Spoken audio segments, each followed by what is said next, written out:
Evan, we'll start with you. Should the Patriots trade for Howard? And while it may not cost a second-round pick to acquire him, is the 87th pick, which is the next time the Patriots are scheduled to come on the clock after the first round, a strong enough offer to bring the former Alabama tight end to New England? Well, the question you got to ask yourself, Bobby, is the player that you're going to get with the 87th pick more valuable to your team than O.J. Howard would be? Now, it's not a perfect comparison because you're going to get a player on a rookie contract for 4 years with the draft pick. You're going to get 1 year of O.J. Howard on a rookie deal still, but a first-round pick rookie deal, remember. So it's a little bit more money than what you're going to look at with that rookie. But at the same time, we talked about a lot of the tight ends in this draft, and I just think that O.J. Howard is far more talented than anybody that they're going to get at the tight end position this year. If he was in this draft class just by himself, he would be by far and away the tight end one. It wouldn't even be close. So I think that if you look at it from a talent perspective, a fit perspective, a guy that can both run block and catch the ball, I think that there's a lot of things that you really like about O.J. Howard in New England. But again, it comes down to that formula. Does 4 years with the 87th pick outweigh 1 year with O.J. Howard? I would probably lean towards the pick, but I can understand why getting a guy like Howard in here would be very advantageous for the Patriots. Absolutely. And if the Patriots want to invest any draft capital in the tight end position, I think Troutman's the only prospect who really has a higher upside, but that's a huge projection. And we know what O.J. Howard is in the NFL. And while he's not, I think, the athlete that Troutman is, he's someone who wins with his size. He maximizes his physical gifts, and he's got really strong hands. One thing I didn't love from the tape was he kind of lets the ball come into his frame, which isn't something you want to see from a guy with such a nice catch radius. But to that point, he is really good at going up, high pointing the ball and attacking it when he's got defenders in coverage, and he really needs to be the first one there. Comes back to the ball. He's not a fantastic run blocker, but again, if you're comparing him to the tight ends in this draft class, really all of them are a working project.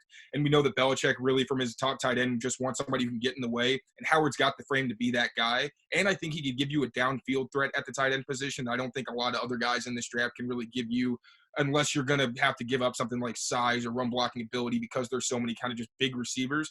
But his concentration downfield is fantastic. And you can see that while he isn't really manipulative with his routes, he's good at leaning into defenders to get the separation, kind of active with his hands. He knows when defenders want to get into his body and try to throw him off. And it's hard to do that because he's so big. So, I mean, if you're comparing him to all these guys in the draft, I think he's, like you said, Evan, far and away the best guy you're going to get, especially if you're going to get him a third pick. But the contract is, what it is. It's on the higher end of the spectrum. But if you want to feature him in the offense, I think he'd be a pretty safe investment. I think as a receiver, what he's best at is probably double moves. You know, he's a really smooth kind of vertical transition type player where, he's not going to stop on a dime and, make a really sharp cut like he's Julian Edelman, but he has that ability to really set up, especially on those little slot fades that he does where he kind of goes out and up down the sideline or it kind of comes up and then wheels around on a slot fade. They had that one play design where they roll the quarterback out the other way, and it just seems like O.J. Howard's wide open every single time on the backside of that thing. Now, he averaged over 6 yards after the catch in 2018, which is kind of his big season. If you want to look at a season's worth of tape, 2018 was his big year. He was a really good after-catch receiver, a guy that over the middle, like Taylor said, will run through contact, will battle through, adversity down the field, and then has the ability to really rumble after the catch and gets up to a pretty good top speed as well. So when you look at the whole profile for O.J. Howard, athletic profile, blocking ability, receiving ability, he is on paper a pretty good package of all three. It's just that he hasn't really seen that ceiling in the NFL, and I try to do some homework as to why he hasn't really reached his potential, and it just sounds to me like there's like a little bit of a lack of instincts or intuitiveness for the game or feel for the game that in practice the Bucs see him go off, right? He's amazing in practice, one-on-one drills, that all that kind of stuff. He's fantastic, but when we get into the game, his play speed doesn't really match up and his intuitiveness doesn't really match up to what they would like or what you would like to see for a breakout guy at that position. So again, way better than anything the Patriots currently have, way better than anything in this draft, but you have to size up the contracts and figure out if it's the best value for you. And I think it's also important to note his versatility. He's a guy that you can put out on the outside who's legitimately going to be able to contribute because he's a hard guy to press off the line of scrimmage, especially for safeties because he's massive. And then, like you mentioned on those double moves, I think it was the second to last week of the season, he had a nice stop and go where he got the defender to bite really bad and then exploded up the field. And he's got just enough of the ability to kind of sink his pads that's going to get defenders to stop their feet and get him that vertical separation, even if he doesn't have the blinding speed on his own. So we mentioned guys like Cole Kmet and Troutman. We were previewing the tight ends, how some of the Kmet, for example, isn't really someone that you're going to put out there to create mismatches, but that's what O.J. Howard gives you and something that the Patriots lacked last year. So in terms of receiving ability, he's a guy that you can put up all over the field and see what you're going to get. If he's against somebody smaller, then you're going to, I think, go for him every time.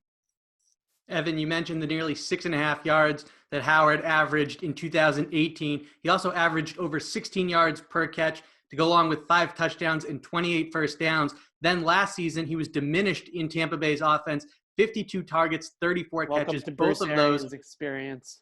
Say that again? Bruce Arians is not going to throw the ball to the tight end. Jameis was not helping either. There are some balls Jameis threw, and I'm just like, what in the world? It's either accuracy or just horrible decision making. Bruce Arians wants to run 4 wide receivers. He wants to spread the field, and he wants to go vertical. And just the tight end position for a lot of years, you can go back to his Arizona days, or in Indianapolis, it was really just like Dallas Clark maybe. And then Pittsburgh even really has never been a huge tight end city outside of Heath Miller. So it was never really a big kind of spot in his offense. So I think that's a big reason why they have Cameron Brate and they have O.J. Howard. It's not a huge spot in the scheme anyways. So having both of those guys is pretty redundant.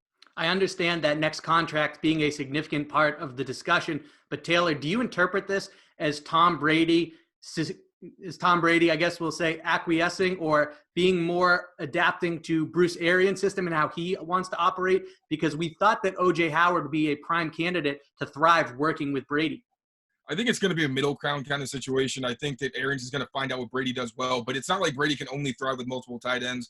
Frankly, I think that whole thing's a bit overblown. Now, we do know that Brady likes to have a reliable threat over the middle. I think Brady can give him enough of that, but the whole 2 tight end situation, that was kind of a flash in the pan that we saw and not something that I don't think the Patriots never really went back to it, whether that was McDaniels and Brady both kind of deciding that. So I don't think it's a huge problem, especially with all the receiving talent they have. I think it's better if they put 3 receivers on the field. So I think that marriage is going to be very much a mutual thing where they figure out what each of them does well. Not to mention the Patriots offense for the past few years has been a primarily 3-receiver offense. So I'm not so sure that it really has much to do with Brady getting to the team.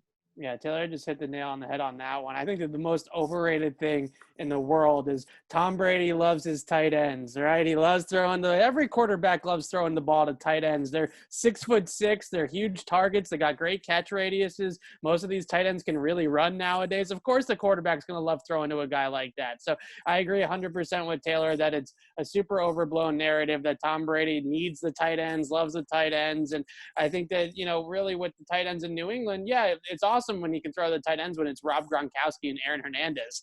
Obviously, those 2 guys are going to make it look better than it actually is.